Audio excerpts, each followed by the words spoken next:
Kisah cinta beda agama antara Kapten Belanda dengan darah cedah dari Tangsel.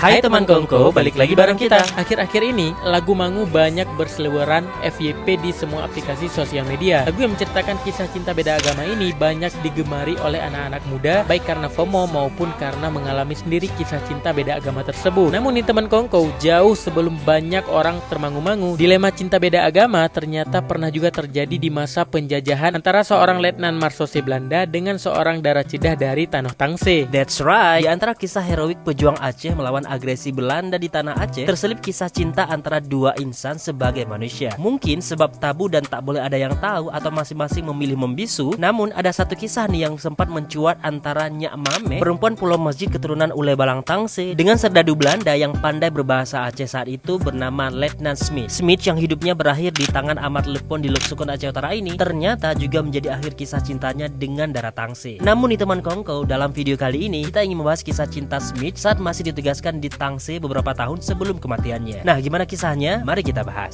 Jadi nih teman Kongko, kisah ini bermula sekitar awal tahun 1900-an saat Belanda memaksa Sultan Aceh terakhir untuk menyerahkan diri setelah putra dan permaisurinya disandra oleh Belanda. Pejuang dan petinggi Kesultanan Aceh termasuk keturunan Tunku Siditiro melanjutkan perjuangan dengan bergerilya di belantara Tangsel. Mengetahui hal itu, gubernur militer Belanda memutuskan Smith untuk memburu semua keturunan Tunku Siditiro dan pejuang Aceh lainnya di tanah Tangsel. Singkat cerita nih, selama berada di Tangsel, Smith terpikat dengan seorang gadis keturunan Ule Balang Tangsel bernama Nyak Mame yang tinggal di Gampung Pulau Masjid. By the way nih, Gampung Pulau Masjid ini diyakini sebagai awal mula peradaban di Tangsel. Makanya di kampung ini banyak rumah-rumah peninggalan Belanda dan juga rumah Aceh. Back to the story, kisah cinta itu tidak pernah ada ujungnya. Tradisi masyarakat Aceh yang tidak akan memperkenankan lelaki dan perempuan yang bukan muhrim berada dalam satu ruangan atau duduk bersamaan membuat keduanya tidak pernah bisa leluasa duduk dan berbicara face to face. Setiap Letnan Smith datang ke rumahnya Mameh, ia selalu duduk di bawah rumah Aceh. Sementara Nyak Mameh duduk di dalam rumahnya di atas rumah Aceh. Dan dalam pengawasan kedua orang tuanya, mereka berbicara lewat celah-celah lantai kayu di rumah Aceh tersebut. Nah, karena Letnan Smith ini memang bisa berbahasa Aceh, keduanya bisa berkomunikasi dengan baik. Pembicaraan mereka setiap hari akan menemukan ujung yang sama. Nyak Mameh tak akan pernah bisa bersama dengan Letnan sebab keduanya berbeda agama. Mungkin kalau saja Smith mau menerima ajakan klan Tengku Siditiro yang mereka buru di Gunung Halimun Tangsel untuk ikut dalam barisan pejuang Aceh dan mengucap kalimat syahadat, Letnan tinggal Majaro Tungku sah bersama Nyak Mameh dalam ikatan yang suci. Sebenarnya nih teman Kongko, dalam situasi perang, prajurit Belanda selalu disertai dengan wanita di sekelilingnya yang menjadi penghibur mereka saat rehat selama peperangan. Sama halnya dengan di Tangsel, ada salah seorang perempuan Nusantara yang bernama Sartiwi yang sering mendampingi Letnan Smith. Namun Letnan